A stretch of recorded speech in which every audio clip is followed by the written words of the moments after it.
Shalom, apa kabar saudara? Saya berharap pada hari ini Anda tetap bersemangat menghadapi situasi ke depan yang seringkali orang menganggap tidak pasti, tetapi di dalam Tuhan selalu ada kepastian, selalu ada jaminan. Ingatlah baik-baik bahwa rancangan hidup kita bukan di tangan kita, tetapi di tangan Tuhan. Ada banyak orang yang menjadi sombong tatkala dia mempunyai kedudukan yang tinggi, menjadi sombong tatkala dia mempunyai uang yang banyak, menjadi sombong tatkala dia mempunyai kekuatan. Tetapi hari ini manusia dibuktikan hanya sekedar debu dan tanah. Kalau Tuhan mengambil hembusan napasnya, maka manusia akan kembali menjadi debu dan tanah. Renungan pada hari ini diambil daripada Markus pasal yang ke-6 ayat yang ke-30 sampai dengan ayat yang ke-44. Tetapi ada bagian yang saya ingin tekankan, yaitu di dalam ayat yang ke-30 dan 31, terutama dalam ayat 31.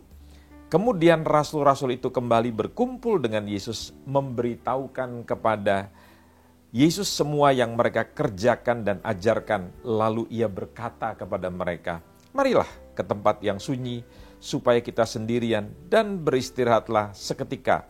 Sebab memang begitu banyaknya orang yang datang dan yang pergi, sehingga makan pun mereka tidak sempat." Saudara, kebutuhan untuk beristirahat secara fisik dan secara jiwa, secara roh dalam hidup manusia, itu dianggap penting oleh Tuhan. Ada banyak orang mati sebelum waktunya. Mati karena kelelahan fisik, mati karena stres, mati karena mengalami kelelahan yang sangat luar biasa. Sehingga mereka harus mengembuskan nafas sebelum waktunya. Itu sebabnya Tuhan menyadari bahwa dalam hidup manusia kadangkala dia harus secara sengaja mengasingkan diri. Nah, ini dilakukan oleh Tuhan Yesus. Di dalam beberapa kesempatan dia selalu mengajak murid-muridnya di tengah kesibukan. Jadi kitalah yang harus memutuskan, kitalah yang harus menentukan. Di dalam cerita ini Anda boleh meneliti bahwa Yesus dengan murid-muridnya, karena ketahuan dengan orang banyak, mereka mendatangi Yesus sehingga mereka tidak bisa beristirahat pada waktu itu. Hanya karena perasaan belas kasihan, lantas Yesus melayani kebutuhan mereka. Tetapi Anda tahu cerita ini selanjutnya, Yesus lantas naik ke atas gunung dan dia menyingkir. Jadi artinya, saudara, dalam hidup ini penting sekali kita beristirahat.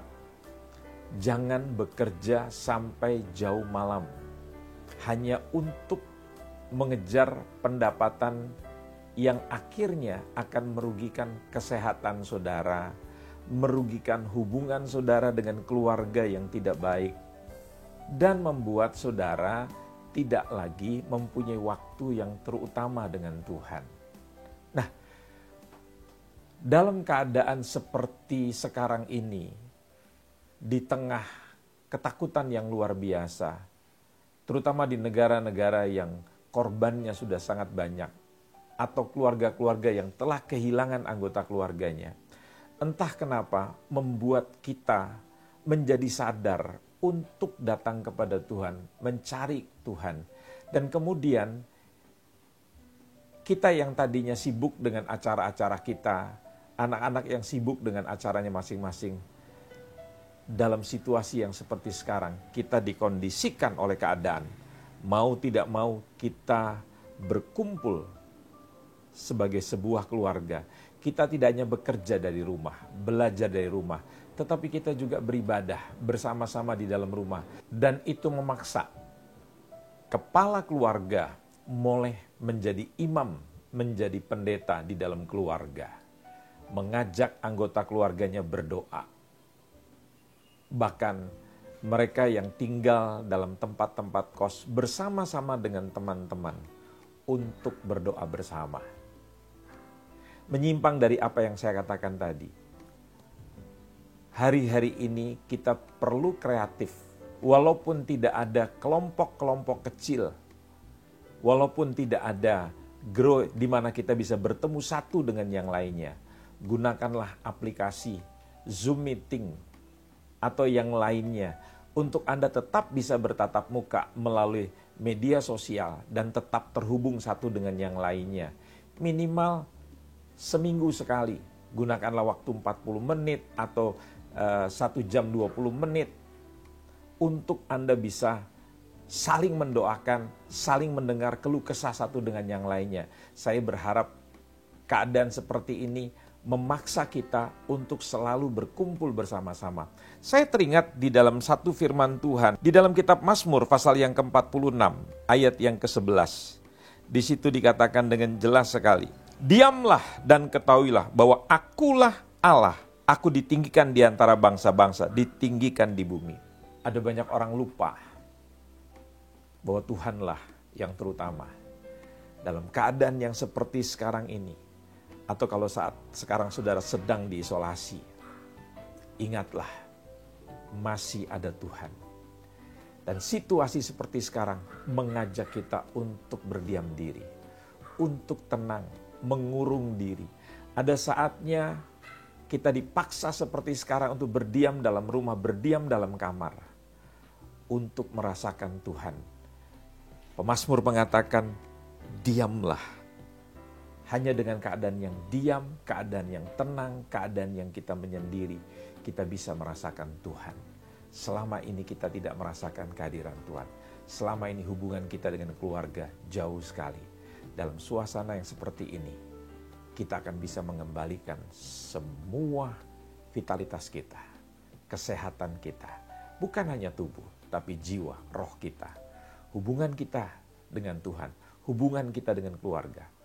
Bahkan hubungan kita dengan diri kita sendiri, kita bisa menghargai bahwa kita manusia biasa. Kita perlu menjaga kesehatan kita. Tetap tenang dan dekati Tuhan bersama dengan keluarga. Bergaulah, belajarlah bersama-sama dengan keluarga. Tetap menghubungi orang lain yang memerlukan doa-doa saudara. Dan satu hal lagi, jangan pernah menjadi orang yang pelit. Berbuatlah untuk lingkungan saudara.